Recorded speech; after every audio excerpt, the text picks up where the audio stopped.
Good morning, हाय, hello, नमस्कार. मी शुभांगी एका नवीन व्लॉगमध्ये तुम्हा सर्वांचे अगदी मनापासून स्वागत करते. आज खूप दिवसांनी मी व्लॉगिंग करते आणि प्रॉपर आजचा सगळा व्लॉग बनवणार आहे मी, कारण बरंच काही आज आम्हाला करायचं आहे. तर चला, सुरुवात ही नाचणीच्या डोशांपासून करते. खूप दिवसांनी हा मी डोसा करते, म्हणजे लिटरली 8-10 दिवस झाले असतील. आधीमध्ये मी काय काय केलं आता ते व्लॉगिंग केलंच नाही, त्यामुळे काही शेअर करता नाही आलं. आणि जेव्हा पिरियड्स असतात, मी डाऊन असते, तेव्हा खूप काही असं वेगळं नसतं. उपमा पोहे हे असंच काहीतरी चाललेलं असतं किंवा चहा चपाती वगैरे. तर मला तुम्हाला ना काही दाखवायचंय. पाठीमागे तुम्हाला ती फुलं दिसतात विंडोमध्ये, तीच फुलं आहेत जी मी दसऱ्याच्या आदल्या दिवशी गाडगिळ्यांच्यातून आणली होती. म्हणजे गाडगिळ्यांच्या नवीन शॉपचं ओपनिंग झालं होतं आमच्या मोशी एरियामध्ये, आणि तिथे रात्रीच्या 11 वाजता मी ही गोळा करून आणलेली फुलं. मी एक फुल मागितलं आणि त्यांनी मला खूप सारी फुलं दिली. ती फुलं आहेत ती फ्रीवाली, आणि तुम्हाला दाखवते मी जे बुके होते ना ते आता मी टाकून दिले, कारण त्यातली बरीच फुलं सुकून गेली. पण त्यातली ही जी काही फुलं आहेत जी खूप दिवस राहतात ताजी, ती काढून मी पुन्हा किती ठिकाणी माझं घर डेकोरेट केलंय हे मला तुम्हाला दाखवायचंय. आणि आज जवळपास कितवा दिवस आहे, बापरे, दसरा होऊन किती दिवस झाले. तारीख आहे 11, शनिवार आहे. तर इतके दिवस झाले हे फुलं ताजी आहेत अजून. आणि माझं घर सजवलंय त्यांनी. चला दाखवते मी कुठे कुठे कोणता कोणता कॉर्नर मी सजवलंय. करूया. ही एक लोणच्याची भरणी आहे, त्यामध्ये पाणी घालून मी अशी फक्त जी गळलेली फुलं असतात ना तर ती फुलं इथं ठेवली आहेत. हे बघा, इथे आपल्या ग्लासमध्ये ह्या काड्या ठेवल्यात मी. आणि काय होतंय, जसजसं हे जुनं होईल ना तसं हे फुल सुकत नाही, फुल गळून पडतंय. आणि हे बघा, हे सीफ आहे. यामध्ये एक वेगळ्या कलरचं पण मिळतं, तीही तुम्ही वापरू शकता. याच्याबद्दल सतत विचारलं जातं. फुलांना धक्का नाही लागला पाहिजे, फुल गळतं. 2 ठिकाणी इथं सजवून झालंय. डोसे बनवतीये नाचणीचे, आणि त्याच्यासाठी हे असं ना रवा, नाचणीचं पीठ, दही आणि थोडंसं पाणी घालून फिरवून घेतलंय. आहो, काय चाललंय तुमचं? झाडांना पाणी घालायला लागलं पैलवान आमचा. आणि हे बघा, इथे पण सजवलंय. आता इथे तुम्हाला दिसेल की हे फुल किती सुंदर आहे. आणि हेही असंच होतं 2-3 दिवस. आज हे सुकलंय आणि हे अशा पद्धतीने गळतं हात लावलं की जुनं झाल्यावर. पण अजूनही छान दिसतोय हा फ्लॉवर पॉट. एक फुल त्यामधून काढून टाकायचं फक्त. छान ना. चला, हे एवढ्याच ठिकाणी नाही बरं का, 1, 2, 3 झाले ना. आता हे बघा, इथंही 4थं ठिकाण हे. आणि जसजसं फुलं सुकतील तसतसं ही अशी गळतायत. पण अजून किती छान दिसतंय ना प्रवीण. पाणी चेंज करायला हवं त्यामध्ये. आणि हे पण तिथूनच आणलेलं आहे त्या दिवशी. वाव, किती क्यूट आहे हे. जवळपास 2 वर्ष होत आली आहेत मैत्रिणीनं दिलेल्या नाचणीचे मी डोसे खातीये. आणि जेव्हा केव्हा मला इतर कोणताही ब्रेकफास्ट करायचा कंटाळा येतो ना, तेव्हा मी आवर्जून हे नाचणीचे डोसे बनवते. एक तर दही असतंच, पटकन बनतात हे डोसे. दही, रवा आणि नाचणीचं पीठ थोडंसं मिक्सरला फिरवून का घ्यायचं, कारण ते पिठाच्या गुठळ्या होऊ नयेत म्हणून. आणि छानपैकी लगेच एक 10 मिनिटात डोसे टाकायचे. या बिडाच्या तव्यावरती मस्त उठतात. या दोघांना पहिल्यांदा मी गरम गरम करून खायला दिले. आता आहो मला गरम गरम खायला देत आहेत, कारण हा डोसा गरमच छान लागतो. यानंतर फ्लिपकार्टवरून मी ना घरी वापरण्यासाठी म्हणून एक कुर्ता सेट कॉटनचा ऑर्डर केला होता. जवळपास 450 समथिंग रुपयेचा काहीतरी आहे हा. कलर खूप सुंदर आहे, पण रेटच्या मानानेच त्याचा कपडा आहे म्हणजे इतका काही ना असा तो प्युअर कॉटन किंवा असा जाड, म्हणजे चांगला कपडा नाही वाटला मला. खूपच असा पातळवाला होता आणि त्याचं फिटिंगही मला आवडलं नाही. दाखवते मी तुम्हाला पुढे. यामध्ये काय आहे तर मी ना माझे मेकअप प्रोडक्ट ऑर्गनाईज करण्यासाठी एक स्वस्तातला असा एक ऑर्गनायझर ऑर्डर केला आहे. आता मला माहिती नाही हा कसा असणार आहे. तर हे बघा, पिंक कलर का घेतला आहे, कारण बेडरूम आमची पूर्ण व्हाईट आणि ग्रे आहे, व्हाईट सगळं आहे. त्या टेबलवरती व्हाईट ठेवला ना तर तो दिसूनही नाही येणार, म्हणून मी थोडासा असा लाईट पिंक कलरचा हा ऑर्डर केला आहे. आणि तसा हा इतका मजबूतही नाही आहे आणि खूप हलकासुद्धा नाही आहे. तर हा माझा ड्रेसिंग टेबल आहे. आणि हे बघा, मिररच्या पाठीमागेच आपण ना प्रोडक्ट ठेवण्यासाठी जागा करतो ना, तर तशी आम्ही केलेली नाही आहे. आणि तो माझाच हट्ट होता की नको मला तशी जागा. इथे जो काही टेबल आहे त्याचे ड्रॉवर्स आहेत, त्या ड्रॉवर्समध्ये हे माझे मी मेकअपचे प्रोडक्ट ठेवत होते. तर आता अशा पद्धतीने मी इथे सारे अरेंज करते आहे. आणि बऱ्यापैकी सारं अरेंज झाल्यावर का इथे बघा तुम्ही. आणि खूप म्हणजे खूप स्वस्तात मला हा बॉक्स मिळालेला आहे. आता अर्थातच तुम्ही जर का घ्यायला गेलात तर 2-2, 2,500 हजारापर्यंतचे असे मेकअप ऑर्गनायझर किट मिळतो, म्हणजे बॉक्स मिळतो. पण मला इतके पैसे त्या बॉक्सवरती घालवायचे नव्हते. आणि तसंही आपल्या स्त्रियांचं कसं असतं की थोडे दिवस ऑर्गनाईज राहतं आणि पुन्हा विस्कटलेलं असतं, म्हणजे सतत त्याला ऑर्गनाईज ठेवावं लागतं आपल्याला. आणि मला वाटते हा बॉक्स परफेक्ट आहे. किती सारं साहित्य बसतंय बघा. छोटे छोटे क्यूट असे 2 याला ड्रॉवर आहेत जे पूर्णपणे बाहेरही निघतात. पहिल्या ड्रॉवरमध्ये मी अशा पद्धतीने लिप लायनर्स किंवा काजळ पेन्सिल वगैरे हे जे काही पेन्सिल फॉर्मॅटमध्ये आहे ना ते सगळं तिथे ठेवलं आहे. आणि बाकीचं सारं हे अशा पद्धतीनं मी ॲडजस्ट करते आहे. आवडला मला तसा हा बॉक्स. 175 समथिंग काहीतरी फक्त या बॉक्सची प्राईज आहे. आणि बघा किती सारं साहित्य त्यानं सामावून घेतलं आहे. रेटच्या मानाने तर खूपच भारी आहे हा बॉक्स. आव्हानी ना कापूर ठेवणाऱ्या डब्यामध्ये ते बघा हे चिटकत होतं मला हाताला. त्याचा पेपर काढला आणि त्यामध्ये माझ्या टिकल्या ट्रान्सफर केल्या होत्या. त्याच मी पुन्हा शुगरच्या बनाना पावडरच्या डब्यामध्ये ट्रान्सफर केल्या. आणि ती ना ऑनलाईन आता ही पावडर मला मिळतच नाही आहे शुगरची. मला दुकानातून शोधून आणावी लागेल. खूप चांगली बनाना पावडर आहे ती. मैत्रिणीनो घ्या, आवर्जून घ्या, खूप भारी आहे. आणि मी तर तुम्हाला काय दाखवते आहे तर नायकाचं माझ्याकडे एक प्रायमर आहे जे मी परवा वापरायला विसरले. तसं तर माझ्याकडे ना 3 प्रायमर येतं. एक नायकाचं आहे, एक मॅकचं सुद्धा प्रायमर प्लस पेप असं काहीतरी आहे बघा. ही बऱ्यापैकी कॉस्टली आहे हे. आणि एक रेनीचं सुद्धा आहे जे बॉलिवूड फिल्टर या नावानं असतं. तर हे 3 माझ्याकडे प्रायमर आहेत.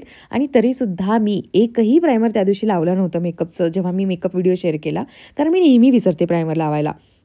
महाराणी नावाचा शेड आहे हा. नायकाची लिपस्टिक आहे. काय दिसते माहिती ही लिपस्टिक. जेव्हा खरंच आपल्याला महाराणी फील हवं असतं ना तेव्हा ही लिपस्टिक लावायची. म्हणजेच फेस्टिवलला आपण मराठमोळा लुक केलेला असतो तेव्हा अशी चटकदार लिपस्टिक छान दिसते. मी ना सतत इतके काही मेकअप प्रोडक्ट ऑर्डर करत असते ना की माझं मलाच माहिती नसतं. आणि मी परवा तुम्हाला बोलले ना की माझ्याकडे ब्रश आहेत पण मी अजून ते यूज नाही केलेले. तर हेच आहेत मार्सचे हे मेकअप ब्रश. मी म्हणजे ॲक्च्युली त्याचं किटच पूर्णपणे मी ऑर्डर केलं आहे. 700-750 समथिंग काहीतरी प्राईज आहे. मी टॅग करते पण खूप चांगल्या क्वालिटीचे ब्रश आहेत हे. हां, अर्थातच आता याचा रिव्ह्यू नाही देऊ शकत मी, कारण मी अजून ते वापरलेले नाही आहेत. आणि खरं तर एवढे सारे ब्रश मी वापरणार आहे की नाही देव जाणे. आता घेतलं आहे म्हटलं वापरावंच लागेल. काहीतरी मी त्यावेळेला विचार केला असेल ना आणि म्हणूनच घेतला असेल. तर अशा पद्धतीनं मी माझा ड्रेसिंग टेबल ऑर्गनाईज केलेला आहे जो मला आवडला. तुम्हाला आवडला की नाही नक्की सांगा. आणि हे बघा हा कुर्ता मला चेस्टमध्ये खूप फिट होतोय. धुतल्यानंतर जर का हा आकसला तर मग काय वायाच गेला, पुन्हा मी घालूच नाही शकणार. म्हणून मी याला रिटर्न टाकते.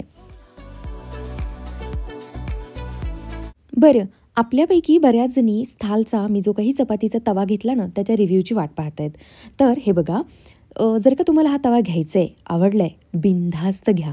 कारण खरंच तुम्ही म्हणजे ज्या तुम्हाला शंका होत्या की चपातीवरती या तव्याची डिझाईन उठते, तर नाही, बिलकुल डिझाईन उठत नाही. तुम्हीच बघा आता. नंतर चपात्या करपतात का? नाही. आणि अगदी काय म्हणू मी तुम्हाला, अनोडायझर जो तवा असतो ना त्या तव्यामध्ये जशा कमी तेलामध्ये चपात्या छान बनतात, अगदी सेम त्याच पद्धतीनं कमी तेलामध्ये या तव्यावरती खूप चांगल्या चपात्या बनत आहेत. आणि हे तुम्ही प्रत्यक्ष बघू शकता. हां, मी आत्ता तुम्हाला काय दाखवलं तर तव्याची जी काही कडा आहे तर ट्रायप्लाय आहे, स्टील आहे त्यामध्ये, त्यामुळं तिथे तेलाचे डाग उठतात. मग काय करायचं, चपाती झाली ना की पटकन टिश्यू पेपरने ते तेल पुसून घ्यायचं, म्हणजे तुम्हाला जास्त घासण्याचा त्रास होत नाही. आणि हे बघा, चपाती झाल्या पटकन मी हँडलला हात लावून तवा उचलते आहे. म्हणजेच हँडल स्थालचा जिथं लोगो आहे ना तिथपर्यंत थंडगार आहे आणि तिथून पुढे तो गरम होतो. म्हणजेच 80% हँडल हा थंडच होता. सगळं माझ्याकडे दिले, बॉटल माझ्याकडे दिली आहे, बॅग माझ्याकडे दिले, मला स्वतःला पण माझ्याकडेच दिले. इतक्या गडबडीत मला बाहेर काढण्यात आले ना घरातून. एवढा वेळ देऊन सुद्धा गडबड म्हणल्यावर अवघड आहे. केस धुतले ना की सेटच होत नाहीत राव. काय झुरमुळ्या सगळ्या. चला, आज ना मी तुम्हाला एक माझी छोटीशी गोडेशी मैत्रीण दाखवते. हा, ऑलरेडी मी एकदा दाखवले तिला, ती माझ्या घरी आली होती तेव्हा. आता आज मी तिच्या घरी जाणार आहे. तर त्या अगोदर नेहमीप्रमाणे आम्ही आमच्या जुन्या घरी निघालोय. नेहमीप्रमाणे म्हणजे मी लास्ट वीकमध्ये पण गेले होते. कलरचं काम करायला दिलं होतं आणि ऑरेंज कलर चेंज कर ताई म्हणून मला कॉमेंट आल्या होत्या. आणि मी पण त्या कलरवाल्या दादांना सांगितलं होतं की ऑरेंज कलर आपण चेंज करूया, पण त्यांना नाही ऐकायचं माझं. त्यांचं म्हणणं तो कलर चांगला आहे, कशाला ताई खर्च करायचा. तर बघूया आता त्यांनी काय काय केलंय. जिथे जिथे फक्त कलर थोडासा खराब होता ना तोच फक्त चेंज करूया असं त्यांचं म्हणणं होतं. तर तेच आता आम्ही बघायला निघालोय. झालंय काम आणि तिथून पुन्हा आम्ही स्पृहाकडे जाणार आहोत. चला, असंच आपण सगळ्या जणी ज्यांना ज्यांना मला भेटायची इच्छा आहे त्या सगळ्यांना मी भेटणार आहे. असंच आपण अचानक कुठेतरी बाहेर भेटू. म्हणजे मलाही भेटायची खूप इच्छा असते आणि आपण भेटू, नक्कीच भेटू.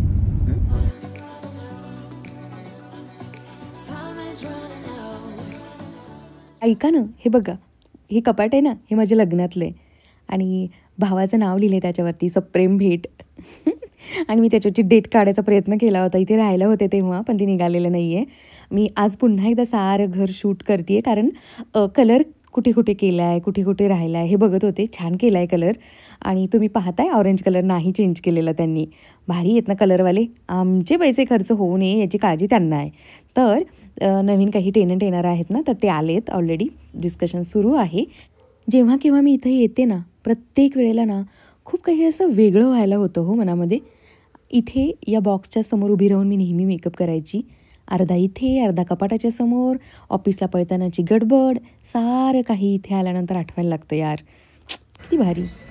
ही आमची सोसायटी आणि इथे समोरच अनाथ आश्रम आहे. तर त्याच अनाथ आश्रममध्ये आम्हाला यायचं आहे. आता कधी तिघींचं प्लॅनिंग, तिघी नाही सॉरी 5 जणी झालो आहोत आम्ही. 5 जणींचं आमचं कधी प्लॅनिंग होते माहिती नाही. चलो, प्रत्येक वेळेला आले ना की मी या ताईंच्याकडे मस्तपैकी एक आईस्क्रीम खाते आणि मगच जाते. तर आज ही मस्त कुल्फी एन्जॉय केली आणि आता निघाली.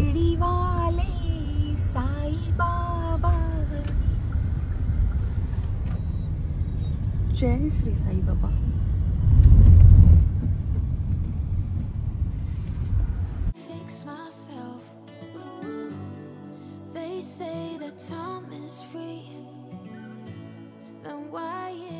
बॉसनी आज आमच्या वाईवरून सातारा काय असतं हे प्रूव्ह केले आणि मला म्हणतायत सांगू नको प्लीज सांगू नको. तुझी पण चुकी आहे ना, तू स्पष्ट कधीच ऍड्रेस समजून घेत नाही. कुठं आहे, भांडणार आहात ऑन कॅमेरा, भांडणार आहात माझ्यासोबत. तुला काय नसते, हा लोकेशन कुठं आहे काय माहित नाही, समजून तर घ्यायचंय बाबा कुठं आहे. मग त्यांनी सांगितलं असतं, नाही तर मग माझ्याकडे द्यायचं होता फोन. Shut off. तर काय झालं मैत्रिणीनं सांगते, मला ना मी जिच्याकडे निघाली शीतलकडे तिने ऍड्रेस लोकेशन शेअर केलं होतं. मग मी ते लोकेशन आहोंना शेअर केलं आणि आहोनी गडबडीत काय पाहिलं माहिती नाही मला आणि ते कुठून दुसरीकडून घेऊन गेले. म्हणजे सरळ रस्ता होता, आळंदी ते यायचं होतं, आळंदी म्हणजे देहू वाट्याला, तिथून इकडे यायचं होतं. आम्ही गेलो कुठे, साईबाबा मंदिर जवळून चरोलीतून कुठे गेलो आपण, चरोली खुर्द आणि कुठलं न गावं, जी गावं आम्ही पाहिली नाहीत ती गावं आज आम्ही पाहून आलोय. आणि तशी गाडीला इच्छा असेल आम्हाला फिरवायची. खूप दिवसांनी गाडी बाहेर निघाली होती, ड्रायव्हर बाहेर निघाला होता, मालकीन पण बाहेर निघाली होती. तर लॉंग ड्राईव्ह करून आता आम्ही पोहोचतोय. चला, स्पृहाचा पण फोन आला होता की कुठं आलीयस तू. तर हे असं आहे दादा. मी तरी दादा म्हणत होती ना गाडी मी घेते म्हणून. चला. आणि अशा पद्धतीनं फायनली आम्ही स्पृहा आणि शीतलच्या घरी पोहोचलोय. खरं तर यांचं घर खूप जवळ होतं आमच्या घरापासून. आम्हीच वेड्यासारखा रस्ता चुकलो होतं. तर ही आहे क्यूट अशी स्पृहा आणि तिची ही सुंदर अशी मम्मा शीतल. आणि गरम गरम पोहे रेडी आहेत.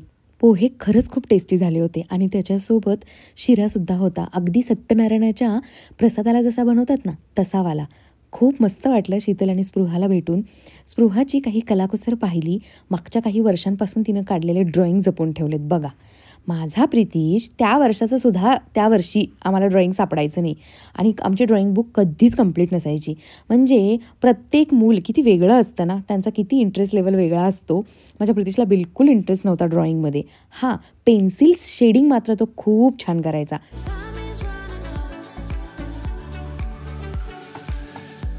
खूप दिवसापासून स्पृहा बोलवत होती पण मी कधी आलेच नाही. आता मात्र काल विचार केला की आवर्जून आपण उद्या चाललोय तिकडे तर तिच्याकडे जायचंच. आणि खरंच बरं झालं मी आले. खूप छान वाटलं आणि बोलण्यामध्ये तर काही आपला हातखंडा आहे. खूप खूप खूप खूप गप्पा मारल्या सगळ्यांनी मिळून. छान वेळ गेला आणि त्यानंतर घरी आलो. शिरा कसा होता? मस्त एकदम. स्पृहाच्या पप्पानी बनवलेला होता. चांगला होता, टेस्टी होता ना. तर स्पृहा शिरा एकदम टेस्टी होता, दादाला खूप आवडला. तर आम्ही शीतल आणि स्पृहाकडे गेलो होतो ना, तर तिथून आम्हाला छान तिने शिरा पॅक करून दिला होता. आमचीही खातरदारी छान केली शीतल तू. Thanks dear, thanks Spruha, love you Spruha. तर चला आता ना आलो आम्ही घरी. आहोनी हाफ फ्राय बनवला होता. मला तव्याबद्दल रिव्ह्यू दे असं सतत कॉमेंट येत आहेत. तर सकाळी मी पोळ्या बनवल्या, म्हणजे चपाती बनवल्या त्याच तव्यामध्ये, आणि त्याच तव्यामध्ये आता आहोनी कमीत कमी तेल वापरून हाफ फ्राय बनवलंय. तर दाखवते मी तुम्हाला तव्याची कंडिशन की हाफ फ्राय बनवल्यानंतर कमीत कमी तेलामध्ये. हे बघा, वाटतं यामध्ये काय बनवलंय. गरम आहे अजून, फक्त इथे स्टील आहे ना साईडला, तर तिथे तेल पडलं तर त्या तेलाचे डाग उठतात. हे बघा, स्वच्छ केलेला ओटा. आय थिंक मी ओटा पुसलाच नाही काय सकाळी. पुसला होता. ओके, आता हे चपाती भाजली आहे त्यांनी आणि हाफ फ्राय बनवलेला आहे. तर साडी आणि ब्लाउज जे पेंडिंग आहे ना आणायचं, ते तसंच राहून गेले, तर ते आता आणायला निघालोय. जायचं का हो? चलो.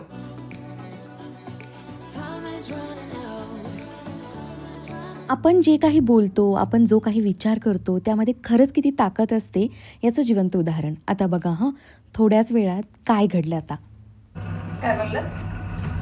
प्रोक्रॅस्टिनेशन करायचं नाही असं म्हणतोय मी. नाहीच करते मग मी. लगेच कामाला लावलंय आव्हांना. चला म्हटलं घेऊन येऊ. किती दिवस साडी ठेवायची तिकडेच. लक्षात पण नव्हतं. त्याने जर का चुकून कोणाला देऊन दिली तर. चला बघूया कसं स्टिच केलंय ब्लाउज. या ग्रोसरी शॉप मध्ये ग्रोसरी घ्यायची का नको? ग्रोसरी घे. म्हटलं होतं ना मी तुम्हाला की आपण भेटू खरंच. आणि हे बघा, चक्क मला ज्योती भेटली. ते बघत होते, मला असं वाटलं थोडं की तू बोललेली ना मी मिस्टरांना घेऊन आली होती. भैया सिलाया ना इनका अच्छा सिलाया. मेरा नहीं होगा अच्छा तो चलेगा, लेकिन हमारे सब्सक्राइब लोगों का अच्छा होना चाहिए. मला टेन्शन येतं ग असं. त्या दिवशी तुला म्हटलं ना की अरे यार मला ऍक्च्युली मला तो ब्लाउज खूप आवडला तुझा शिवलेला. कसला योगायोग आहे ना. लास्ट वीकमध्ये अंधारामध्ये आमच्या दोघींची चुकामुक झाली होती. ती पण त्याच दिवशी ब्लाऊज स्टिच करायला आली होती इथं द्यायला, आणि मीही. आणि आम्ही तशी कॉमेंटही केली होती, मी बोललेही होते व्लॉगमध्ये. आणि आज बघा किती योगायोग आहे की आम्ही पुन्हा भेटलो. म्हणजेच आम्हा दोघींनाही एकमेकींना भेटायचं होतं. खूप छान वाटलं मला असं अचानक हिला भेटून. हिचं नाव आहे ज्योती आणि ही आयुर्वेदिक डॉक्टर आहे बरे का. वाकडला राहते बिचारी, तिथून आली होती ब्लाऊज द्यायला. आणि म्हणूनच मी भैयाला म्हणत होते की प्लीज हिचे ब्लाऊज खूप चांगले स्टिच कर बाबा, परफेक्ट फिटिंग आलं पाहिजे. हिचेच काय, माझ्या रेफरन्सनी कोणीही येणार असेल ना तर त्यांचे सगळ्यांचे ब्लाऊज चांगले शिवून दे. मी त्याला पुन्हा पुन्हा ते सांगितलं आणि छान वाटलं ज्योतीला भेटून. खरंच खूप म्हणजे खूप भारी वाटलं. आम्ही जाता जाता मोमोज खायला थांबलोय खुशी खुशी. ज्योतिषी बोललेल्याची खुशी. आणि आहो म्हणत होते तिला की SPDP खायला चल, पण तिच्या मुली घरी वाट बघतायत आणि दोघंही होते ना सोबत, ते हजबंड वाईफ. आणि इतकं छान वाटलं की मी म्हणते ना तुम्हाला की आपण असंच भेटत राहू तर खरंच भेटायला लागलो आहोत. शब्दांमध्ये खरंच ताकद आहे नाही. मी हल्ली ऑब्झर्व करते आम्ही जे बोलतोय, किंवा आहो पण म्हणजे तुम्ही पण ऑब्झर्व केलं ना दुपारी की ते एका फोनची वाट बघत होते आणि मला बोलले आता त्यांचा फोन येईल का मला करावं लागेल. म्हटलं थांबा वेट करा येईल, आणि विदिन 5 मिनिट्स त्यांचा कॉल आला. तर हे असं आहे, खरंच आपण सतत चांगलं बोलायला हवं आहे, चांगला विचार करायला हवा आहे आणि जमेल तितका आनंदात राहायला हवा आहे. तुम्हाला काय वाटतंय? ज्योतीला भेटून खरंच मला खूप खूप खूप खुशी झाली. आणि मला असं वाटतंय की आपण ज्यांना मला भेटायची इच्छा आहे ना त्यांना मी नक्कीच अशा पद्धतीने भेटेन. चला मग आता आम्ही मोमोज एन्जॉय करायला थांबलो इथे. काही प्लॅन नसताना दिसलाय गाडा इथे आणि गर्दी नाही आहे, काय नाही आहे. आणि एकटीच बिचारी ती ओनर उभी आहे इथे, तिला बघून दया आली आहे आम्हाला, म्हणून ऐकती ती म्हणून आम्ही आता मोमोज खातो. तर चला भेटेन उद्या पुन्हा एकदा एका छानशा व्हिडिओमध्ये. तोपर्यंत बाय.